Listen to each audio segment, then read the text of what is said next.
Fala galera, tudo bem com vocês? Hoje a gente vai falar sobre um assunto que o profissional de saúde ele precisa ter uma noção, certo? O profissional de saúde que de alguma forma lida com ortopedia, ele tem que saber alguma coisa disso aqui, tá certo? Síndrome compartimental aguda, o que é isso? A síndrome compartimental aguda, ela nada mais é do que a elevação da pressão dentro de um compartimento do corpo humano, causando uma diminuição da irrigação de todos aqueles tecidos que estão contidos dentro daquele compartimento. Isso acontece só no sistema musculoesquelético? Não. Isso acontece no sistema nervoso central, da hipertensão intracraniana. Isso acontece no sistema digestivo, com a síndrome compartimental, síndrome do compartimento abdominal.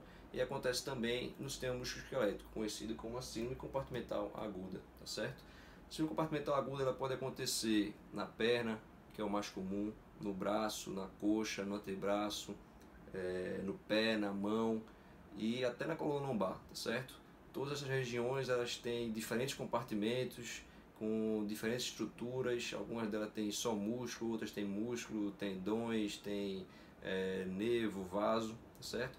E de alguma forma isso aí pode influenciar na sintomatologia do paciente, tá certo? Qual compartimento e em qual região do corpo está sendo acometido, ok?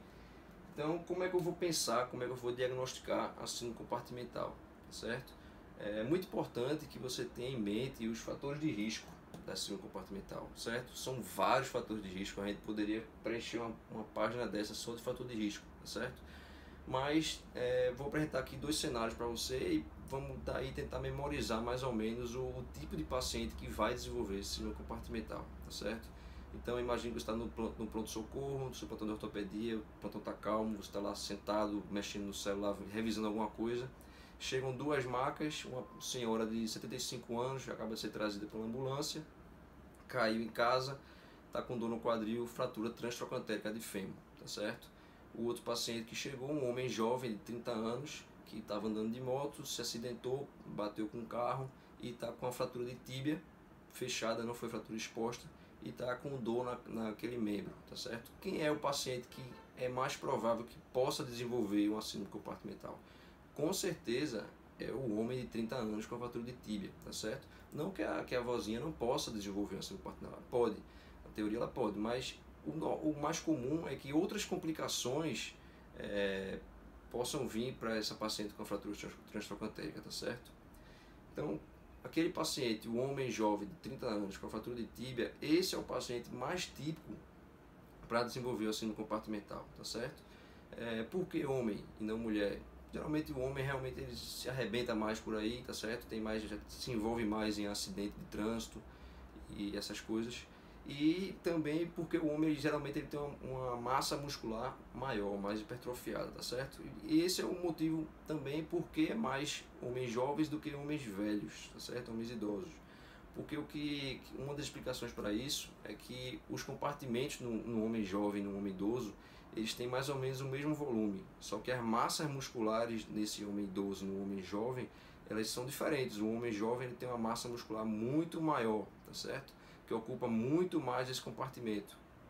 Então, se de alguma forma existir uma elevação da pressão dentro do compartimento, o compartimento do homem idoso, por ter uma musculatura mais hipotrofiada, mais atrófica, mais com a degeneração gordurosa maior, esse compartimento ele vai aceitar maior esse aumento da pressão intracompartimental, tá certo? Outros fatores de risco, lesões graves, fraturas graves como fratura de fêmur cominuta de alta energia, fraturas de rádio distal cominutas num trauma de alta energia, lesões por esmagamento, tá certo? Lesões de partes moles, aquele paciente jovem, 30 anos, que sofreu uma queda de moto, não teve nenhuma fratura, mas não acaba por aí. O paciente pode ter tido uma luxação de joelho, pode ter tido um trauma muscular grande, tá certo? Então esse paciente também está em risco de desenvolver síndrome compartimental, ok? Então, tendo a ideia dos fatores de risco, em qual paciente você precisa ficar mais de olho, você pode usar os 6 P's, que são os sinais e sintomas de síndrome compartimental, para lhe ajudar no diagnóstico, tá certo? Quais são esses 6 P's? O primeiro P é o pain, de dor, de inglês. Aquele paciente que geralmente tem uma dor desproporcional ao trauma, certo? O paciente tem uma fratura de tíbia que está com imobilização, mas está com muita dor, uma dor que não passa com analgésico, uma dor de natureza isquêmica, uma dor que piora com a mobilização passiva da musculatura daquele compartimento. Por exemplo, o compartimento anterior da perna tem a musculatura extensora. Então, se você fizer num paciente que tem síndrome compartimental uma mobilização, uma flexão passiva do pé, esticando aquela musculatura extensora, esse movimento vai piorar a dor do paciente, tá certo? O segundo P é o P de pressão, tá certo? Então é aquele membro que geralmente está mais enrijecido, está demasiado, está empastado, tá certo? O terceiro P é o P de parestesia, é o paciente que pode desenvolver uma lesão nervosa, certo? Uma lesão, uma déficit de sensibilidade, dependendo se o compartimento que foi afetado e se esse compartimento tem algum nervo que passa por ali, tá certo?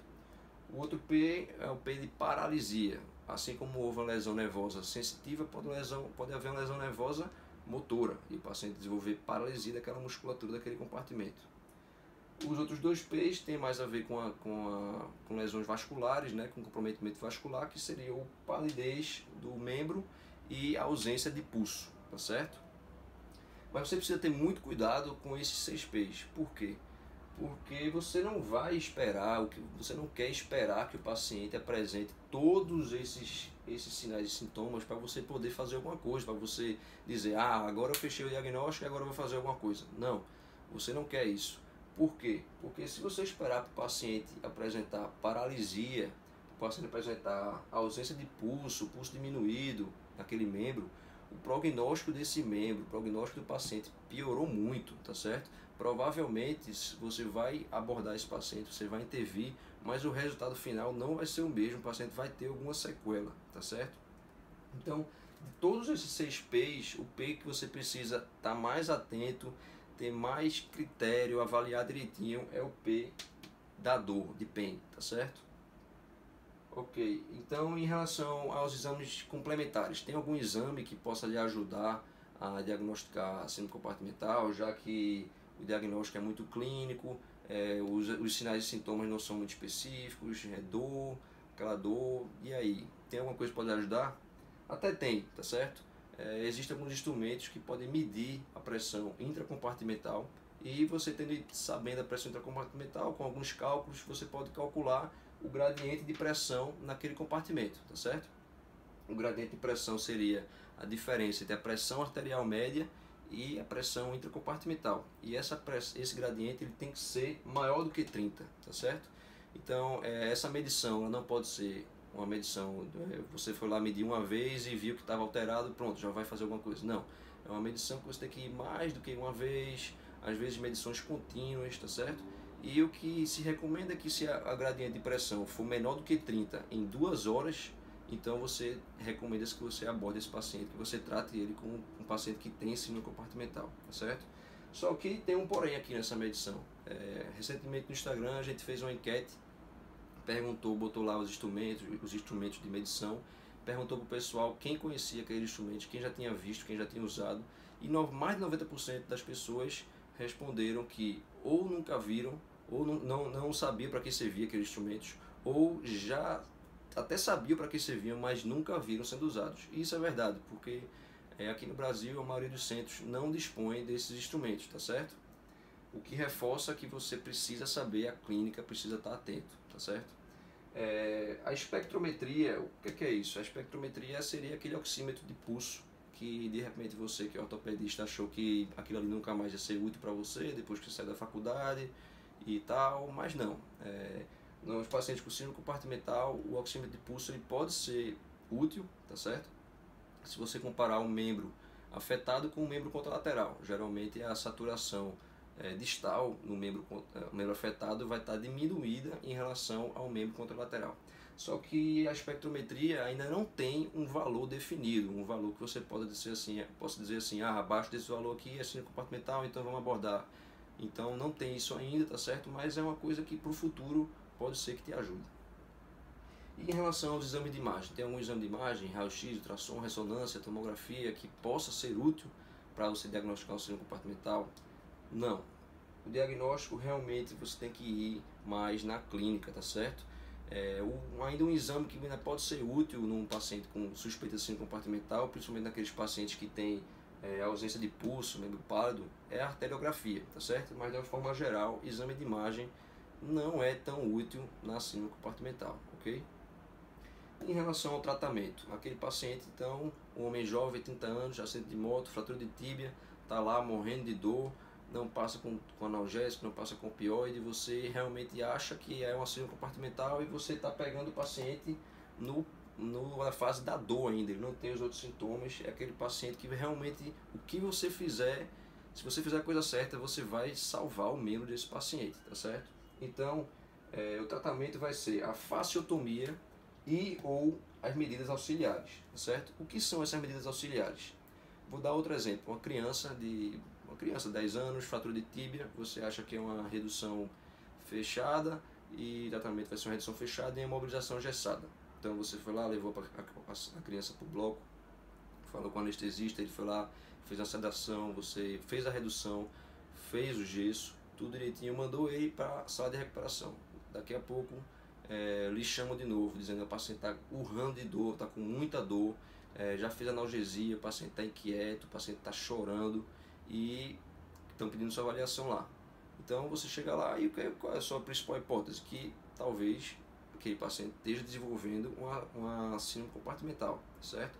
Talvez aquele gesso, toda aquela estrutura em volta da perna, externa à perna, esteja apertando os compartimentos e aquilo ali pode estar causando síndrome compartimental. Então a primeira coisa que você vai fazer, fender todo aquele gesso, abrir o gesso, pedir para o paciente deixar o membro inferior na altura do coração, não para baixo, não lá para cima, e você vai observar esse paciente. Se esse paciente melhorou a dor dele, o paciente está com pulso, está com tudo, está bem melhor depois que você fez isso, só isso bastou para você abortar a síndrome compartimental, tá certo?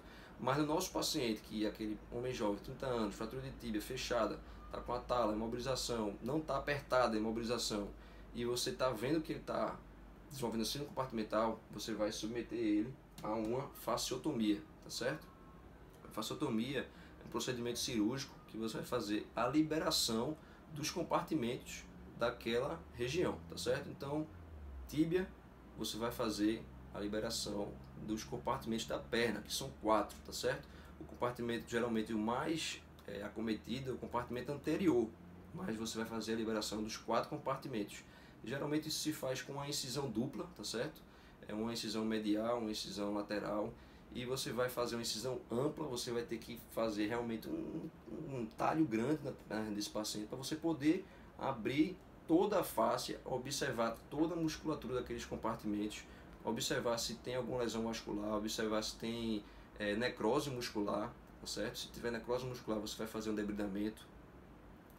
E depois que você fez isso, olhou toda a musculatura, o que é que você vai fazer? Você vai fechar a ferida? Não. Se você fechar a ferida, aquela ferida fechada vai ajudar a aumentar a pressão intracompartimental de novo, tá certo? Então você vai deixar a ferida aberta. E isso tem que ser explicado ao paciente e à família dele, porque senão vai chegar depois, vai abrir lá o curativo e tá lá, tudo aberto e no mínimo vão achar aquilo ali estranho, tá certo? Então tem que explicar direitinho ao paciente e à família dele. Com 48 horas, o que é que você vai fazer? Você vai fazer uma reavaliação do paciente, colocar o paciente novamente em sala, ver se tem necrose muscular ou se aquela musculatura está toda viável, se o paciente está bem, está tudo ok. Estando tudo ótimo, você pode agora sim fechar a ferida, tá certo? E você pode fechar tanto o fechamento primário, uma sutura, ou você pode pedir a ajuda do cirurgião plástico para fazer um enxerto de pele ou um retalho, alguma coisa desse tipo, tá certo? E em relação às fraturas, aquele paciente tinha uma fratura de tíbia também. Então, o que é que se recomenda? O recomendável é que logo após a fasciotomia, no mesmo procedimento, você fez a fasciotomia, que é o procedimento mais urgente, você faça a fixação dessas fraturas, tá certo? E essa fixação ela pode ser até mesmo uma fixação definitiva, se tiver indicação, lógico, tá certo? Então, você pode tratar esse paciente com a haste intramedular de tíbia. Isso já tem uma discussão se essa haste vai ser fresada, se vai ser não fresada, porque alguns autores consideram que a fresagem do canal medular aumenta a pressão intracompartimental, mas isso é uma coisa discutível, tá certo? Mas o que se sabe é que essas fraturas devem ser fixadas, ok? Então era isso, pessoal. Síndrome compartimental aguda, fique de olho. Espero que esse vídeo tenha ajudado aí nos seus plantões para você reconhecer a síndrome compartimental aguda.